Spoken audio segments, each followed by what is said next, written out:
that is possible. Daughter Excellency Randia Mandrato, it's your turn, sir. 4 minutes. Je ne pense pas. Well, I do not think that Pan-Africanism is actually dying out. No, because Pan-Africanism is in us. We are Pan-Africanists. You cannot erase the history of this continent, the history which also includes the efforts of our diaspora. So Pan-Africanism is really not dying in Africa. It is true that we all have a huge responsibility.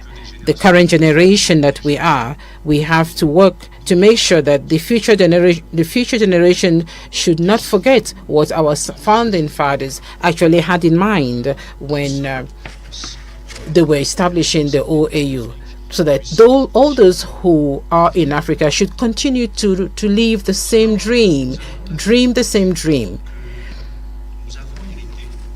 We inherited this continent from our founding fathers, and we have the Africa that we want. The Africa that we see is the Africa where we live in, and the Africa that we want is the Africa that we want to prepare, and which we must prepare.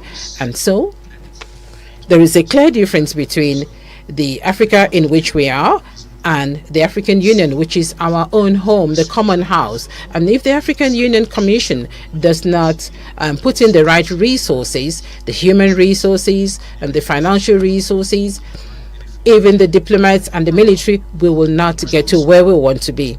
And so I am of the opinion that it all depends on the will of the people to go beyond the challenges that we face today. We all know the problems of our African Union today. There are certain aspects that do not meet the expectations of the people. For example, the SACA audit that was prepared by experts proposing reforms that have to be undertaken. We also have reforms that were undertaken in 2016. So we need to undertake those reforms to ensure that the African Union can actually rise to the challenges. The regional economic communities also have a role to play. I went to COMESA for several years and actually saw the efforts undertaken by countries of COMESA and East Africa. And we see Tunisia, Egypt in COMESA as well, and this will continue. We have the Abuja Treaty actually defined gradual integration at the regional level and then continental level, and I know we will get there.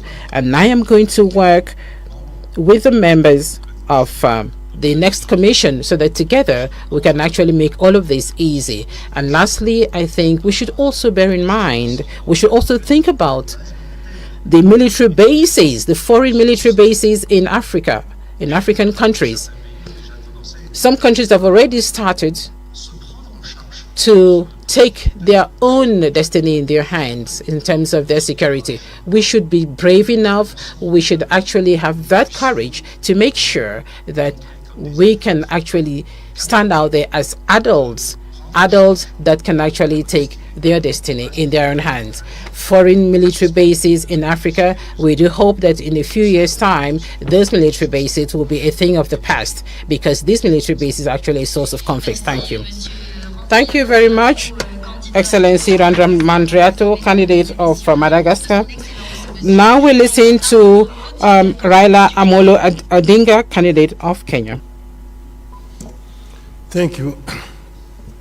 Well, I mentioned earlier on about the inter-African trade, which today stands just at 15%. Inter-European trade, on the other hand, stands at 70%. Inter-Asian trade stands at 60%. Africa trades more with the external world than with itself, wasting a lot of resources. Now, how did Europeans come from behind and leapfrog and overtake Africa? That is something that we need to ask ourselves. But here we need to now look forward to see how we can be able to make use of this huge domestic market that we have. We have a population of 1.4 billion people. And that is what has helped China. China did two things. One was to train the younger generation, the youth, so that they had a very highly skilled manpower. And when they liberalized their economy, the manufacturing unit in the West rushed to China. If you go to China, for example, take the automobile, the Ford, the Jeep, the BMW, the Mercedes, the Toyota, the Nissan, they're all there in China. And because there was cheap, highly skilled, cheap labor, secondly, cheap raw material. The raw materials which they were actually getting originally from Africa. And that is how China has managed to develop a 600 million people middle class. Africa can be able to fill the gap which is being left down there by China by actually coming together and opening up. So we need to come together as Africa and create an African market which will be able to attract investors to come to our continent. Africa is the youngest continent in terms of population. 70% of our population is below the age of 35. That is a big bonus. It can be a bonus or it can be a curse. If the youth are not empowered, given requisite knowledge and skills, they become a drag to society, drunkards, drug addicts, and criminals. But empowered, they become a real source for wealth creation. It is a pity today that many African youths drown in the Mediterranean trying to seek greener pastures in Europe because we have not created conditions that can retain them here. Now we are saying that we want to create a situation where every African youth must be connected to the internet, and using the artificial intelligence and information technology, we can be able to give this youth opportunity to work anywhere in the world when they're staying here on the continent. This is something that we are going to address, empowerment of the African youth, and together with the African woman, so that we create a workforce that will be helped in terms of wealth creation on the continent. This will enable Africa to leapfrog and to catch up with the rest of the world. I'm saying that I want to be a vehicle to be used to help Africa to get there.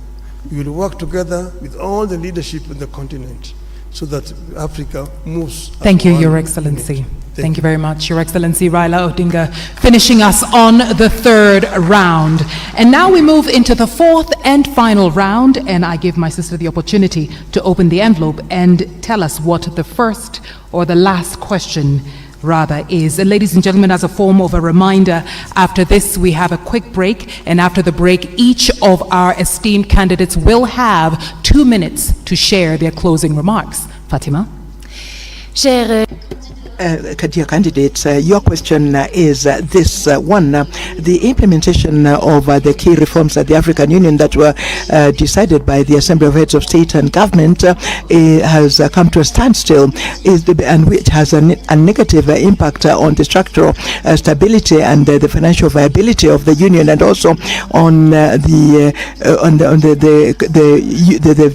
lack of the African Union to have an impact. Were you to become the chairperson, what new approaches would you adopt to reinvigorate the implementation of these reforms, rationalize the programs of the African Union, and strengthen its effectiveness in the long term? under the topic of implementing of reforms agreed under the Assembly Decision 635, the implementation of key African Union reforms decided by the Assembly of Heads of States and Governments has stalled, with an adverse impact on its structural viability and financial sustainability, and the AU's focus on a few high-impact public goods. If you become chairperson, what new approaches will you introduce to reinvigorate the implementation of these reforms, streamline the AU's agenda, and strengthen its long-term effectiveness? Et j'invite à présent le candidat. I'd like to invite the candidate from Madagascar to respond first. First of all, we have to begin by